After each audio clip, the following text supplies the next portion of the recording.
This video has been made possible by Manscaped. Visit manscaped.com to get 20% off and free shipping with our code FIR. What is Manscaped? Let me tell you a little bit about them.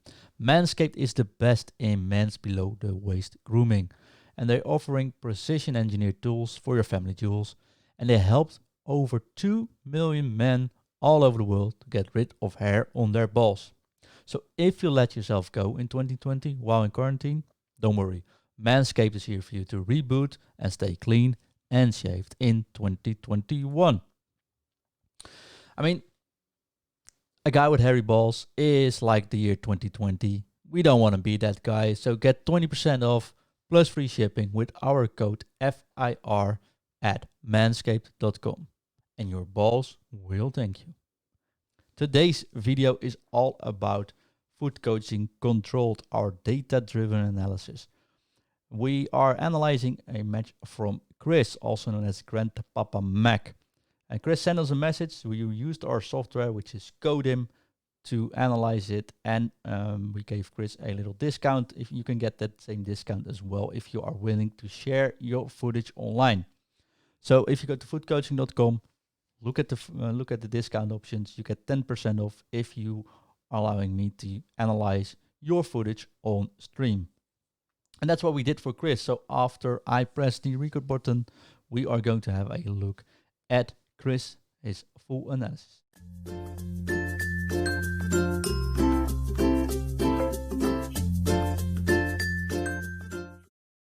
For Chris, which makes me say, hi Chris, how are you doing? Chris is not in chat, so first time doing a FUTcoaching Controlled session on air, which means, Chris, I will not only be talking to you, but to everyone in chat. And if there are any questions, I'll read them out, we'll answer as well. So I had Chris a match already analyzed, and there are some things that I noticed. And I want to take a first look at positional behavior first, talk about the basics of defending, and also what I found that I noticed with Chris. So keep it like this, and let's open this up. Usually it does open. Let me restart it. That's a good start though, right? I was still in editing mode. That does not help. So Chris is the guy playing for Rangers, of course. Chris is a big Rangers fan, which makes sense. Here we go. So what happens here is that, and you can already see, we have got some moments where I think the positional behavior can be better, can be worked on. And I think Chris already took a deep dive into coaching before, and we can see that one of the basics, and I'll zoom that first for everyone in chat, and still to remember Chris, is that whatever happens, you have to make sure your backline stays intact. In this situation here, as a 4 at the back, and if we have a look at that, and this is basic, so if you watch my coaching videos before, you probably know this, but whatever happens, you gotta make sure you got 4 players at the back that are on a row. If you were to make a line like it, it would be almost a straight line. If that's the case, the positioning is in order and there are no gaps to actually to run through. There are some tiny things which we'll discuss later on, but for Chris, we'll be talking about the basics first. So the basics goes like this. You got to keep your backline intact. If it's 3, 4, or 5 players in the back, doesn't matter. You keep them in a row, no matter what happens. Later on, we'll start being aggressive and stuff, but now you keep them in a row. The second rule is, and that is basic rule for defending, I call it the golden rule, and it does not always fly on higher levels, but until you're like every week elite, it definitely works, and probably the easiest and the safest way to defend. And that is that you always select the player that is closest to the player with the ball, or the opponent with the ball, and that's able to cut the passing lane or the shot lane. That means also defending and selecting your central defenders, which I know many people don't do it. Many people say it's bad, but it's all FIFA 17 mentality. From FIFA 19 and 2021, it's actually a very viable way to defend. And it's also, this year, it's much harder or much easier actually to use dynamic runs, which makes it harder to defend if you're not selecting the central defender. And the big weakness of not selecting the central defender is that if you do a simple bridge dribble, or boost, like the spin, or just the step over boost before the patch maybe. I think still works actually, but that's another story. If you don't select the CBs, you're gone, they're gone, they're gonna push right next to you and you're gone. So these are the basics, then we'll talk discussions. And like I said, discussions, I'm gonna make a picture of it, but 4 in a row, keep it like this, keep it intact. And let's see what Chris does. I'm just gonna run this gameplay for a moment while I'll talk to everyone discussing that. So this is a goal, talk about that shortly. There are some weakness in defending and not selecting the right player, and that you can already see in these options. Unfortunately, the opponent scores twice very soon doing that, which doesn't make for the best examples, but it's a good starting point. So here you see Chris stepping out, and I think this is an important one to notice. If I look at the basics, how Chris defends during this match, is that he usually keeps the 4 players in a row. He does usually select the right player, but what he does also do is he steps out with his central defender, breaking up that backline. You can see that in this position. Already fullbacks out, so that makes sense. Stepping out with your central defender. And over here you already see, and this is basically because you hold the sprint button while chasing him. If you just shield and make sure you always stay in front of the guy, not much will actually happen. But if you are, like in case of Chris, trying to chase him, he's easily, with the left stick, can just move around, breaks open that back line. That moment you have an open back line. That moment you are actually open for all passes between it. I also think my software is going to crash, which is the awesome second time on stream. Might be my CPU with the stream, but doesn't really matter. I'll try to highlight this like this until it actually crashes. It does crash now. But if you have a look here, it has 1, 2 defenders. Here is the second CB, and here is the right back, which means this gap opened up because Chris took his central defender out and stepped out, which is, well, unfortunate, but it happens. Well, this is going to crash, which it doesn't do very often, but the second time streaming and the second time it's happened. So it's maybe something we have to pay attention to, but for now it is what it is. Usually it does luckily start up very fast. So we'll go from there. Hey, John, thanks for being a future viewer, my friend. Also, thanks for the support, of course. Let's have a look what Chris did there, see if we can get the animations going. Show that again. It was number 3, which you wanted to show. So, you see Chris stepping out here, not cutting the passing lanes, and let's try it again. And what happens then is he breaks open the back line, opens up the space, gives space for your opponent to run in. And with dynamic runs, it's fairly easy to break through if you select an incorrect player. So in the previous example, I said you gotta keep your backline intact, make it a straight line, right? And as you can see in this situation with Chris over here, is that his second central defender is over here, which makes sure this gap over here is all opened up because this guy is in the wrong position and he's been stepping out. So I'm not saying you should drop back or anything, but you always have to make sure you got the passing lane, and you can only step out if you're 100% sure you get it. But the central defender being out here between the 2 CMs, I think you're playing a 4-3-3 at this point. So between the 2 CMs, make sure that's just a bit aggressive. Too aggressive opens up and you leave space. I think that's an important thing, and I think I've seen it before as well. So I'm gonna try to delete this all and not deselect the animation. And if it crashes again, we'll know for the next time. So first time stepping out with your central defender. Then this is another example which works, I guess, as well. 4 in a row. You see actually 5 in a row because the CDM is actually run back. But this is straight line. This is good defending, right? It's opened up, nothing worried there. So that was an example. How does it work? You see 4 in a row, selecting the CB. This is the right player to select. It's the player closest to the goal, able to cut the passing lane and to even eventually block him if he comes running through. Stepping out again, once too much aggressive. Again, then you open up the back line. Then you got all space to go in. do the second time, he overdoes it a bit. But and I think it's a matter here as well. I think it's a matter of using the shield button. So if you are in position, you have the jockey.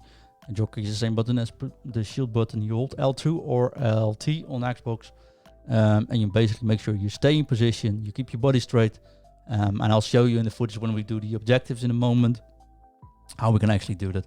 But I think for Chris, it's very important that you start practicing on jockeying to maintain position. This one opened up a bit too much, doesn't score from it, but I think if you look back a bit, the same thing happens. And I think 4 in a row, that's all good.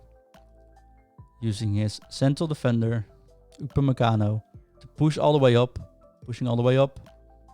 Let's see if we can do it again without crashing now. But if you push all the way up, you can already see here, there's one defender. The one's open here, stops a bit and open up. So let me have a look. Remember, straight line is very important. Fullback, other center defender, and fullback. I think this is a fullback actually, but still doesn't quite matter. But as you can see, by pushing out your central defender that far, all the space over here will actually open up. And I think that's the thing many people do. So if you're if you're looking at this video and it's the first time you see coaching, take this in your mind. Keep the back line straight. Make sure you don't step out too much. It's okay to be aggressive on defending. And I'll show you when I start playing myself in a moment. For the objectives, of course, it's with less plays, but that doesn't quite matter. You can be aggressive, but if you be as aggressive as this, going all the way up to the midfield to do it, you leave open all this space. And what happens in this game as well is that the second CB, let me mark it green for example, this CB will actually cut in to open up, to make sure that closes, but that opens the other side again. So the moment you open up one side, you open on both sides. And that's basically only because you took one player out of position. So being aggressive on defending is good, but opening up the back line yourself opens up all this play is not a good thing to do.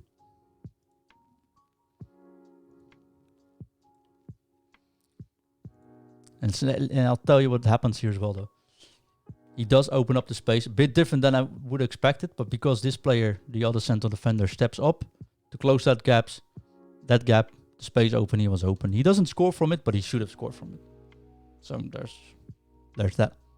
So far, I think the defending is one of the issues, and it's you go with your left back, same thing, 3 in a row, left back up here, stepping out with your left back, making this whole space over here open up. And I think that was the last example of defending, but so how do we counter that? Armosen 100 asks, in defending in the previous video, the right back tracked the striker and opened space for the attacker. Is there a way to stop the right back doing so? So most right back, I get what you're saying, I think, so it might be this one. So most right backs do this, right? And that goes sort of automatically, but you also have to look at which player is selected.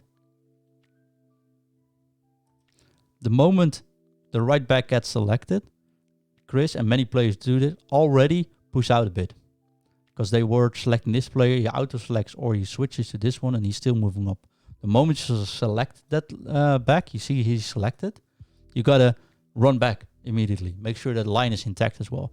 And that's a behavior a wingback does, but it's not necessarily a bad thing.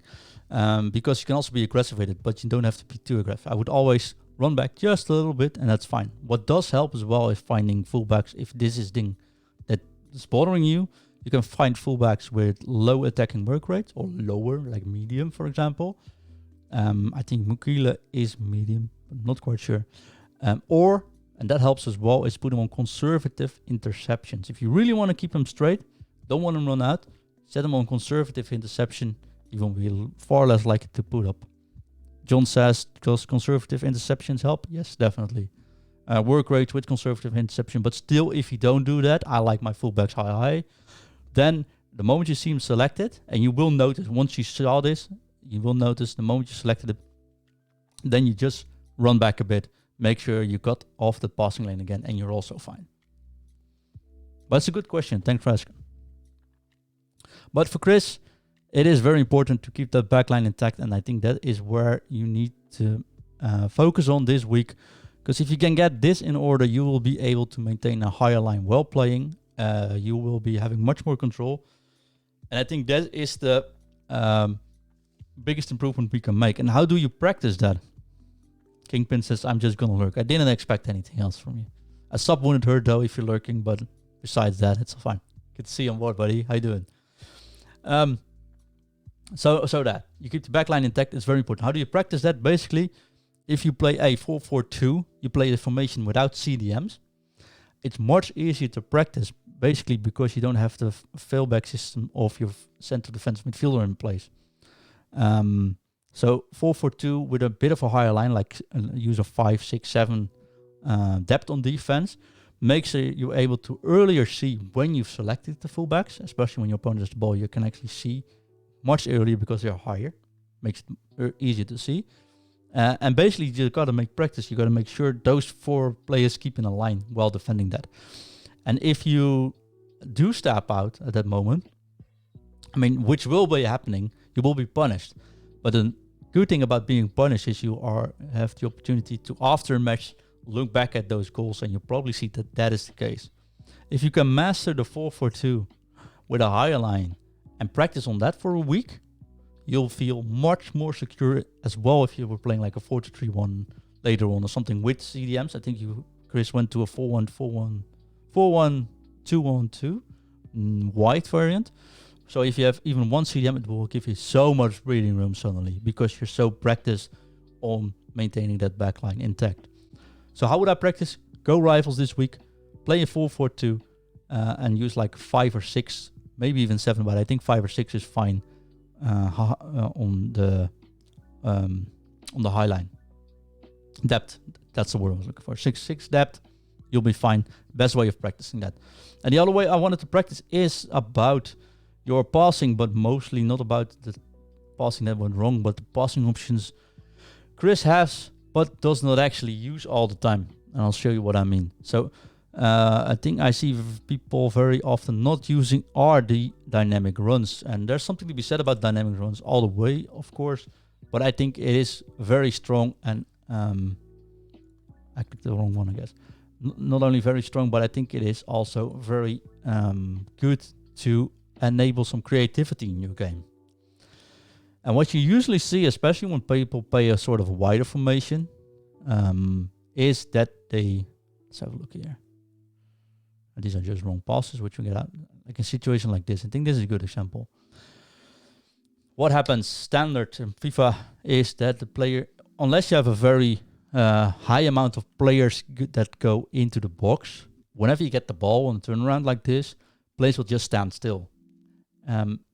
The AI is often overlooked or made better or worse than it is. But if you have possession, you actually got to trigger most of them, unless you do like something like the quick build-ups, some fast build-up thing, or high amount of players in box, then the AI sort of takes over. But unless you do that, basically everyone just starts waiting for the ball. And that you can see in this screen as well. Upamecano has the ball and he's just standing still. He's waiting for the ball. This guy is already standing there, so doesn't do much. Everyone just stands still. It's like seeing a slow motion match go off. Perfectly build up to Alessandrini. Nothing happens. Stay still. Then you got a whole gap to overcome. I think that is something people need to get into their system much more, and a fairly easy thing to get into your system in by triggering the L1 and the R1 runs. And I know I said this to Chris before, but I don't see it back in your game all that often. So we need to get work on this, Chris, now. Whenever I say it, everyone knows it. But last week I had a coaching day with an American esports organization, and they actually didn't know it. So I'm always going to repeat it, and it's something Chris needs to practice as well. If you click the L1 button or LB button on Xbox, the player you are looking at will go for a long run. Basically, remember the L is for long. If Upamecano has the ball over here, I'm now always afraid that if I click this, it will actually freeze. And the more I start thinking about that, the more likely actually will be it freeze. But so let's have a look at where Upamecano is looking at. He's looking at this guy, which means if he presses the L1 button now, this player will go for a long run, right? Basically, straightforward, he will go for a long run. So you click L1 only once, you're looking at the player, you click L1 and you go for a long run. Fairly easy to do, everyone can do it. We can switch it around, but we're going to focus on the basics around. This is the first step of that. Probably next week we're going to take that up another level with Chris. But the first time is you click it once, it will go for a run. The other way around goes as well. You look at the player, you click the RB button. Let's, for example, say Upamecano looks down to the fullback and you click the RB button. And what that will happen is that the fullback will just come running towards him, making, of course, a pass, a piece of cake, because it isn't just a small line to do, and hardly able to intercept anyone. And this is very underrated because I see many people going for a long run. Everyone always knows that, but the short run, not used that much. If you look at these options, which he has here, which Chris has here, there are many people that are available for a pass, but everyone's still. But just clicking the L1 on the RB button, or just switching that around, you will make everyone either move up, move backwards. You can even call a player towards you by clicking R1. He will come towards you. The moment you click L1, he will turn around, go for a long run. Basically, this player that's defending doesn't even know what's happening anymore. And you can use that all over the pitch, making even a very still formation like the 4-2-3-1 a very attractive formation to look. It is not perfect, but it's basically always better than just standing still and letting people come towards you and don't do anything. I think that's just boring. And as you can see in this situation, it's not always a good way to go at it. Let me delete this one. So that's the second one. Click the L1, R1 runs. And if you pass for Alessandrini, for example, he has the ball, there's no one coming near him. If you just wait for a second, look at one of the players, click the L1 or the R1 player. In this situation, he would be looking up. If you would click the R1 button, Mbappe, I think it's Mbappe, will come running in. There's more space here to actually get the ball. And then it's a safe pass. You turn around, go from there. But now the gap is so huge, and he's already being able to intercept it. I think if we go to all the other examples, it's all basically standing, waiting, go from there. There's no runs going. This would definitely be an L1 run. It's unsafe passing, what you do, Chris. But besides unsafe passing, it's also not using the runs enough, I think.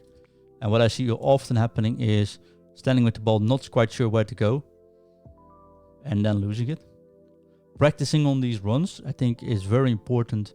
There's lots of gaps, lots of space. For example, here, you can actually get a striker coming towards you. It will make you realize the formation better. And I think you will definitely notice when you start playing a 4-4-2, for example, and that if you start running it, sometimes I see you do it. So you see this player coming up.